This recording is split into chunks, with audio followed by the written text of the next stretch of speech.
የኢትዮጵያ ኦርቶዶክስ ተዋሕዶ ቤተክርስቲያን የአዲስ ኪዳን መምህር የሆኑ ወደ ቅዱሳን መጸለይ ከእግዚአብሔር ውጪ ሌላ አምላክ ማምለክ አይደለም። አንዱ ስለ አንዱ ይጸልይ ይላል እንዴ? አንዱ ስለ አንዱማ ይጸልያል፣ አንዱ ወደ አንዱ ይጸልያል ወይ ነው ጥያቄያችን። አንድ ሰው ቅዱስ ተብሎ እኮ ተረጋግጦ ታቦት ተቀርጾለት ስንክሳር ተጽፎለት የምናገኘው ከእረፍታቸው በኋላ ከ50 ዓመት በኋላ ታይቶ ተመርምሮ ከሞተ ከ50 ዓመት በኋላ ነው ቅዱስ የሚባለው።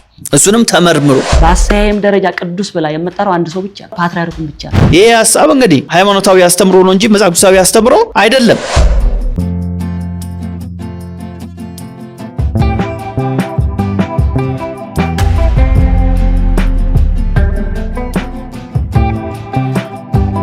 የሜሎስ ዩቲዩብ ቤተሰቦች ሰላም ለእናንተ ይሁን ብያለሁ። ባለፈው ሳምንት እንደምታስታውሱት የእገዛ ጥያቄ አቅርቤላችሁ ነበር። በተለይም ደግሞ የስቱዲዮ ኪራይና የፕሮዳክሽን ወጪዎች ስላሉብን እሱን የምንሸፍንበት ጊዜያችን አሁን ላይ ስለደረሰ ጥያቄ አቅርቤላችሁ ነበር። እናንተም እንግዲህ ጥያቄውን በመስማት ምላሽ ሰጥታችሁኛል። የተወሰናችሁት የተለያየ መጠን ያለው ገንዘብ አስገብታችሁልኛል። አንድ 4 የሚሆን ሰው አስገብቶልኛል። አሁንም ግን የእናንተን እገዛ ያስፈልገናል። ምክንያቱም የአንድ ዓመት ነው መሸፈን ያለብን። በወር ወደ 45,000 ብር ወጪ አለብን። ስለዚህ የምትችሉ ሰዎች በቻላችሁት አቅም እንድታግዙን ታች በመናስቀምጥላችሁ የንግድ ባንክና የአቢሲኒያ እንዲሁም የአዋሽ ባንክ አካውንት ውስጥ የቻላችሁትን አቅማችሁን በሚፈቅደው መንገድ እንድታስገቡልን በጌታ ፍቅር እንጠይቃችኋለን። ከዚህ ከሜሎስ ቲዩብ ትምህርት የተጠቀማችሁ ሰዎች ደግሞ ይህን ትምህርት ቢሰሙ፣ በተለይም ኦርቶዶክሳውያን ይህን ትምህርት ቢሰሙ ይጠቀሙበታል፣ ወደ እውነት ይመጣሉ ብላችሁ የምታስቡ ሰዎች ብቻ እንድታግዙን በጌታ ፍቅር ጠይቃችኋለሁ። በቻላችሁት አቅም እንግዲህ ገደብ አላስቀምጥላችሁም። በቻላችሁት አቅም የቻላችሁትን ያክል አግዙን። ሰኔና ሐምሌን ነው እንግዲህ ይህን ጥያቄ የምናቀርበው። ከዛ በኋላ እንግዲህ ያለምንም ሐሳብ አገልግሎታችንን እንግዲህ በተሳለጠ ሁኔታ እንድናገለግል የእናንተ እገዛ ያስፈልገናል ማለት ነው። ምክንያቱም እያንዳንዱ ነገር ኮስት አለው። ስለዚህ እሱን መሸፈን ደግሞ የምንችለው በእናንተ እገዛ ነውና እሱን እንድታግዙን በጌታ ፍቅር እንጠይቃችኋለን። እስከዛ ድረስ ደግሞ ላስገባችሁልን ገንዘብ ደግሞ እጅግ አድርጌ አመሰግናለሁ። ጌታ ኢየሱስ ክርስቶስ ይባርካችሁ። አሁንም ደግሞ ለምታስገቡልን ሰዎች እናንተን ማስቀድሜ ማመስገን ፈልጋለሁ። እንደ ቤተሰብ አንድ ላይ ሆነን ብንሰራ ነገሮችን ቀላል ይሆኑልናልና ሁላችሁም ወንዶችም እህቶችም ያላችሁን ነገር እንድታበረክቱ በጌታ ፍቅር ጠይቃችኋለሁ። ይህን ደግሞ ስለምታደርጉ እናመሰግናለን። ያ ፍቅር፣ የወልድ ቸርነት፣ የመንፈስ ቅዱስ ኅብረት ከሁላችን ጋር ይሁን። ከእግዚአብሔር ከአባታችን ከጌታም ከኢየሱስ ክርስቶስ ጸጋ፣ ሰላም፣ ምሕረት በያላችሁበት ይብዛላችሁ። እናፈርሳለን የተሰኘውን መርሃ ግብራችን ነው ጀምረናል። በዚህ መርሃ ግብር ላይ እንደሚታወቀው የሐሰት ትምህርቶችን እናፈርሳለን ማለት ነው። ዛሬም እንደተለመደው አንድ የሚፈርስ ሐሳብ ይዤላችሁ መጥቻለሁ። በተለይም የኦርቶዶክስ ተዋሕዶ ቤተክርስቲያን አስተማሪዎች፣ አገልጋዮች መጽሐፍ ቅዱስን እንግዲህ እንደማይረዱ ወይም እንደማያውቁት የሚያሳዩ በጣም ብዙ ቪዲዮዎችን እንግዲህ እያየን እንገኛለን። ሰሞኑን ደግሞ አንድ የተለቀቀ ቪዲዮ አለ። መጋቢ ሐዲስ ኢዮብ የተባሉ የኢትዮጵያ ኦርቶዶክስ ተዋሕዶ ቤተክርስቲያን የአዲስ ኪዳን መምህር የሆኑ ግን አዲስ ኪዳን በቅጡ ያላወቁ አንድ አስተማሪ ለማየት ችያለሁ።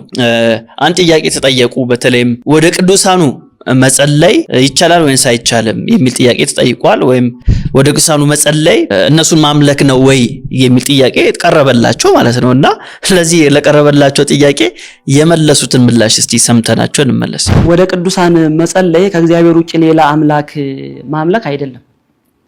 ሲጀመር በቅዱሳን ምልጃ ወይም የቅዱሳን አማላጅነት አስፈላጊነቱን የነገረንም ያስተማረንም ራሱ እግዚአብሔር። ለምሳሌ በመጽሐፍ ቅዱስ ማስረጃ ስናየው እነ አብርሃምን ብትመለከት፣ እነ ኢዮብን ብትመለከት ኢዮብ ጓደኞቹ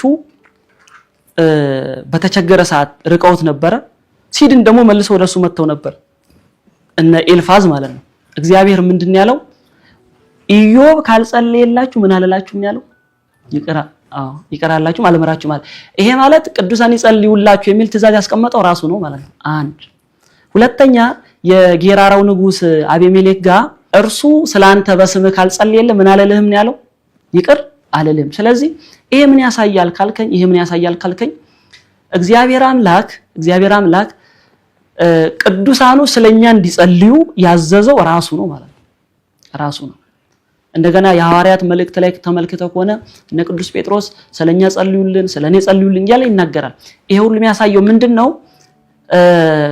የነሱ ጸሎት እንደሚያስፈልግ እንጂ እንደማያስፈልግ አይደለም። አንደኛ ሲቀጥል ሁለተኛ እነዚህ የቅዱሳንን ጸሎት መተማመን ወይ በእነሱ ስር መጠጋት ይሄ እግዚአብሔርን ማምለክ አይደለም። እንግዲህ መጋቢ አዲስ የሰጡትን ምላሽ ሰምተናል። የተጠየቁት ጥያቄ ምን ነበር? ወደ ቅዱሳኑ መጸለይ እነሱን ማምለክ ነው ወይ?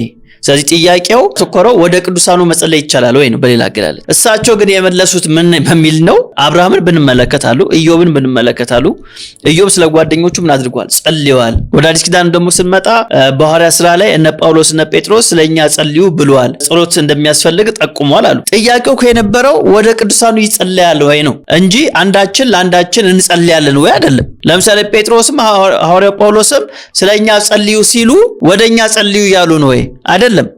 እኔ ስለሆነ ወንድሜ ልጸልይ እችላለሁ። እሱ መጽሐፍ ቅዱሳዊ ነው። አንዳችሁ ስለሌላችሁ ጸልዩ ስለሚል ሐዋርያው ጳውሎስ ለክርስቲያኖች ጸልየዋል።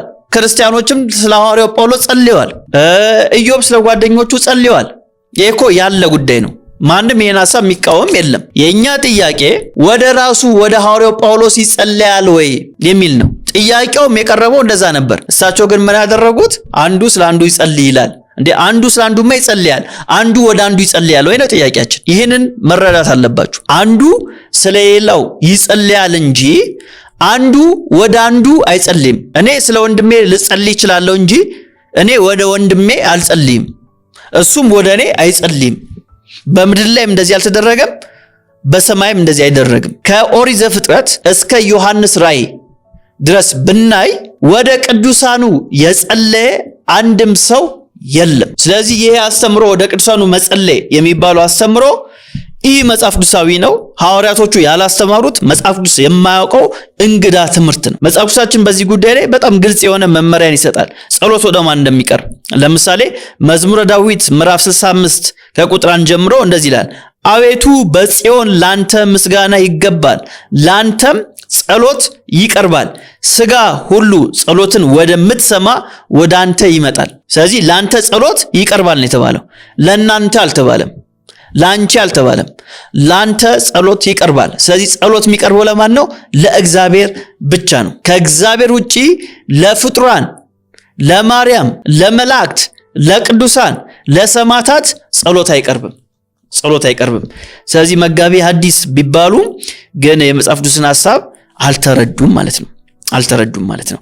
እሺ ወደ ሁለተኛው ደግሞ ሐሳብ እንምጣ። በኢትዮጵያ ኦርቶዶክስ ተዋሕዶ ቤተክርስቲያን ውስጥ ስለ ቅድስና ያላቸው አስተምሮ ምን ይመስላል የሚለውን ከመምህሩ እንስማቸው። ቅድስና መለየት ነው ብለናል። ከኃጢአት፣ ከዘረኝነት፣ ከሙስና፣ ከአድመኝነት ተለይቶ እንደ እግዚአብሔር ቃል ብቻ መኖር ሲችል ያ ሰውዬ ቅዱስ እንለዋለን። በኢትዮጵያ ኦርቶዶክስ ተዋሕዶ ቤተክርስቲያን ውስጥ አንድ ሰው ቅዱስ የሚባለው ምን ሲያደርግ ነው? ከኃጢአት ተለይቶ እንደ እግዚአብሔር ቃል ብቻ መኖር ሲችል ያን ሰውዬ ቅዱስ እንለዋለን አሉ። ስለዚህ ቅድስና የሚገኘው እንዴት ነው?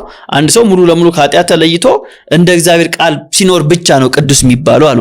ኦኬ ይሄ ሰውዬ ከኃጢአት ተለይቶ እንደ እግዚአብሔር ቃል መኖር ሲጀምር ቅዱስስ የሚባለው መቼ ነው ከተባለ ከሞተ ከ50 ዓመት በኋላ ነው ይሉናል። እስቲ እንስማቸው። አንድ ሰው ቅዱስ ተብሎ እኮ ተረጋግጦ ታቦት ተቀርጾለት ስንክሳር ተጽፎለት የምናገኘው ከእረፍታቸው በኋላ ከ50 ዓመት በኋላ ታይቶ ተመርምሮ ነው።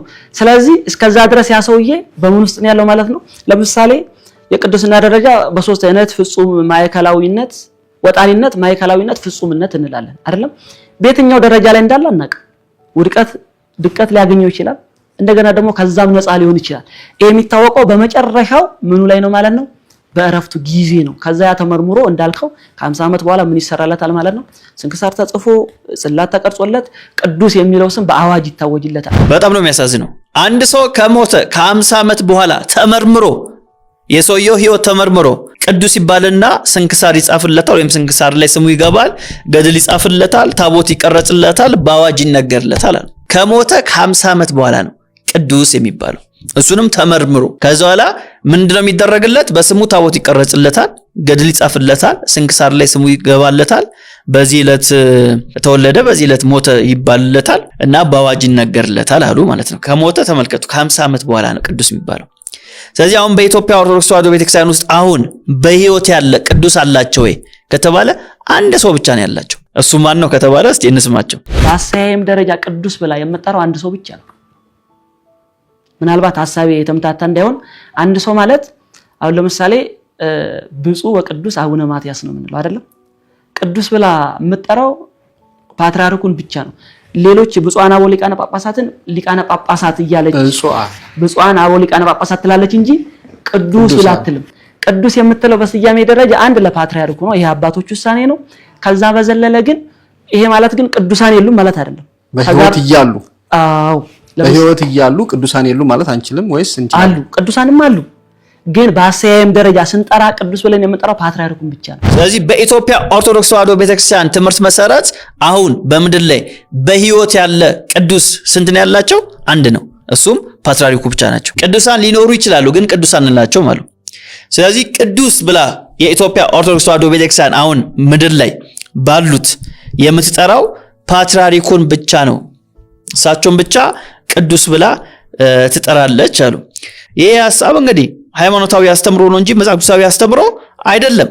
መጽሐፍ ቅዱሳችን ለቅድስና የሚሰጠው መስፈርት ምንድነው ከተባለ ላንብብላችሁ። እንደዚህ ይላል። ኤፌሶን ሐዋርያው ጳውሎስ ወደ ኤፌሶን ሰዎች ምዕራፍ 1 ቁጥር 1 ላይ እንደዚህ ይላል። በእግዚአብሔር ፍቃድ የኢየሱስ ክርስቶስ ሐዋርያ የሆነ ጳውሎስ በኤፌሶን ላሉት ቅዱሳን በክርስቶስ ኢየሱስም ላሉት ምእመናን ይላል። አያችሁ፣ በማን ያሉት? በኤፌሶን ላሉት ቅዱሳን በክርስቶስ ኢየሱስም ላሉት ምእመናን። እነዚህ ምእመናንን ማን ብሎ ነው የሚጠራቸው? ቅዱሳን ብሎ ይጠራቸው። ለምን? በክርስቶስ ኢየሱስ ስለሆኑ። ስለዚህ የቅድስና መስፈርት ምንድነው ከተባለ በክርስቶስ መሆን ነው። ኢየሱስን አምነን በክርስቶስ ስንሆን እሱ ቅዱስ ነውና እኛም ቅዱሳን እንሆናለን ማለት ነው። ልጨምርላችሁ። ሁለተኛ ቆሮንቶስ ምዕራፍ 1 ቁጥር 2 ላይ ሐዋርያው ጳውሎስ እንደዚህ ይላል።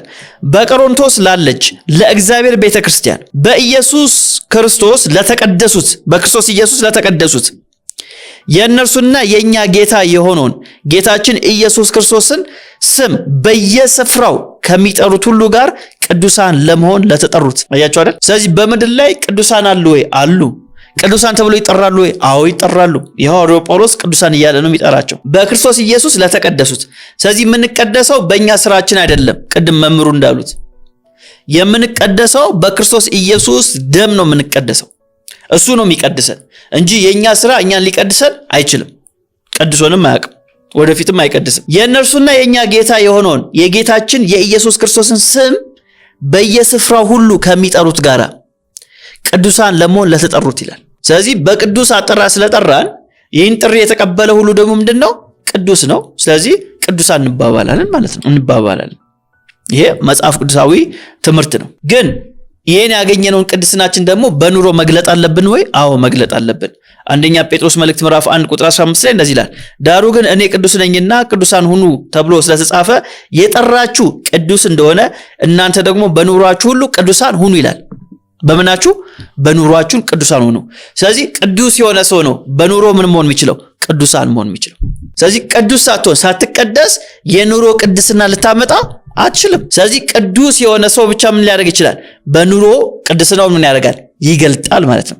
በኑሮ ቅድስናውን ይገልጣል። ስለዚህ በኢትዮጵያ ኦርቶዶክስ ተዋሕዶ ቤተክርስቲያን ውስጥ ቅድስና የሚባል ነገር የለም ማለት ነው። ለምን? ሰዎች በስራቸው ስለሆናቸው የሚያደርጉት።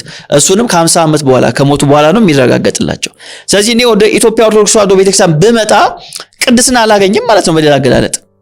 ለዚህ ነው ስትጠሩን ቅድስና ወዳለበት ቦታ አይደለም እየጠራችሁን ያላችሁት። ለምን? ቅዱስ የሆነ ሰው የላችሁም። እኛ ስንጠራስ ኑ ወደ ቅዱሳኑ ህብረት ኑ እንላችኋለን። ለምን? ቀዳሹ ኢየሱስ ስለሆነ። ስለዚህ ወደዚህ ህብረት ስትመጡ ምን ትሆናላችሁ? ትቀደሳላችሁ፣ ቅዱሳን ትሆናላችሁ እንላለን። አያችሁ፣ የኛ ጥሪ ያምራል። ኑ ነው የምንለው። ወዴት? ወደ ቅድስናው ቦታ። ስለዚህ አንተ ራስ ምን ትላለህ? ትቀደሳለህ እያልን ነው። ለምን? ቅዱሳን ምንለው ምኑን ስለሆነ? ህብረቱን ስለሆነ፣ ስብስቡን ስለሆነ። ስለዚህ ስብስቡ የቅዱሳን ምንድነው? ስብስብ ነው እኛ ጋር ያለው። ስለዚህ ወደዚህ ወደ ቅድስና እንድትመጡ ጥሪ እናደርግላችኋለን ማለት ነው። በሶስተኛና በስተመጨረሻ ያነሱት አንድ ሐሳብ አለ፣ በተለይም ከምልጃ ጋር በተገናኘ እሱን ሐሳባቸውን ደግሞ እስቲ እንስማቸው። አንድ ጊዜ እግዚአብሔር የሰጣቸው ቃል ኪዳን አለ። እንዲህ አረገ ምርልሃለሁ የሚል ቃል ኪዳን አለ። ምህርለከ እየተባለ የተገባላቸውና አንድ ጊዜ ያን ጊዜ በገባላቸው ቃል ኪዳን እስከ ዓለም ፍጻሜ ድረስ ሲያማልዱ ይኖራሉ እንጂ እለት እየሄዱ ገሌማር የሚሉ አይደለም። ይሄ ሐሳባቸው እንግዲህ አንዳንድ ኦርቶዶክሳውያን ሊያስደነግጥ ይችላል። ምክንያቱም አንዳንዱ ኦርቶዶክሳውያን ምን ብሎ ነው የሚያስበው? ምልጃን በተመለከተ አሁን ማርያም በሰማይ ትጸልያለች፣ ቅዱሳን ይጸልዩልናል፣ አቡነ ተክለ ሃይማኖት ይጸልዩልናል ብሎ ነው አብዛኛው ኦርቶዶክስ የሚያምነው። በየገድላቱም የተጻፈው ነገር ይሄ ነው። ግን እዚህ ጋር መምህሩ ምንድነው ያሉት? አሁን በእግዚአብሔር ፊት ቅዱሳኑ እየወደቁ እየተነሱ እገሌን ማርልኝ አይሉም። እግዚአብሔር አንድ ጊዜ በሰጣቸው ቃል ኪዳን እድሜ ልክ ፍጥረቱን ሲምር ነው የሚኖረው የሚል ሐሳብን አንጸባረቁ ማለት ነው። ስለዚህ አሁን በሰማይ የሚጸልዩ ስላንተና ስላንቺ የሚጸልዩ ቅዱሳን የሉም እያሉ ነው መጋቤ ሐዲስ ኢዮብ። የሉም የሚጸልዩ ያሉ ነው። ግን እግዚአብሔር ለነዚህ ለቅዱሳን ቃል ኪዳን ገብቶላቸዋል። ስለዚህ በዛ ቃል ኪዳን መሰረት ወደዚህ ቃል ኪዳን ከመጣን እግዚአብሔር ለዘላለም ምን ያደርገናል? ሲምረን ይኖራል ይላሉ። ለዚህ ማስረጃ አለዎት ወይ ብለን የምንጠይቃቸው ማስረጃ አድርጎ የጠቀሱት ማን ነው? ዮሐንስ አፈወርቅን ነው። እስቲ እንስማቸው። ማለቱን ማለት ነው ዕለት ዕለት ጻድቃን እየሄዱ እግዚአብሔር ፊት እየወደቁ እየተነሱ እገሌን ማርልኝ እገሬን እንዲያርግልኝ የሚሉበት ምክንያት የለም። ለምን ከተባለ እግዚአብሔር አንድ ጊዜ በሰጣቸው ቃል ኪዳን እድሜ ልክ በዛ ቃል ኪዳን ነው እግዚአብሔር ፍጥረቱን ሲምር የሚኖረው እንጂ ዕለት ዕለት እየሄዱ ከዙፋኑ ፊት እገሌን እንዲያርግልኝ እገሌን እንዲያርግልኝ አይሉ። ለዚህ ዮሐንስ አፈወርቅ አንድ ጊዜ በተሰጣቸው ቃል ኪዳን ሲያስምሩ ይኖራሉ ብሎ ዮሐንስ አፈወርቅ የተናገረው ለዚህ ያው መስማት እንደቻለው ብሎ ቅዱስ ዮሐንስ አፈወርቅ ተናግሯል ነው ያሉት እንጂ ሐዋርያው ጳውሎስ ተናግሯል፣ ሐዋርያው ጴጥሮስ ተናግሯል አይደለም። መጽሐፍ ቅዱስ ላይ እንደዚህ አይነት ሐሳብ ስለሌለ ዮሐንስ አፈወርቅ ይሄን ነገር ከተናገረ እንቀበለዋለን ነው ያንቀበሉ። ለምን? መጽሐፍ ቅዱሳዊ ስላልሆነ። ሐዋርያቶቹ የነገሩን ኪዳን የሚባል ትምህርት አለ። እሱ ምንድነው? አዲስ ኪዳን ነው።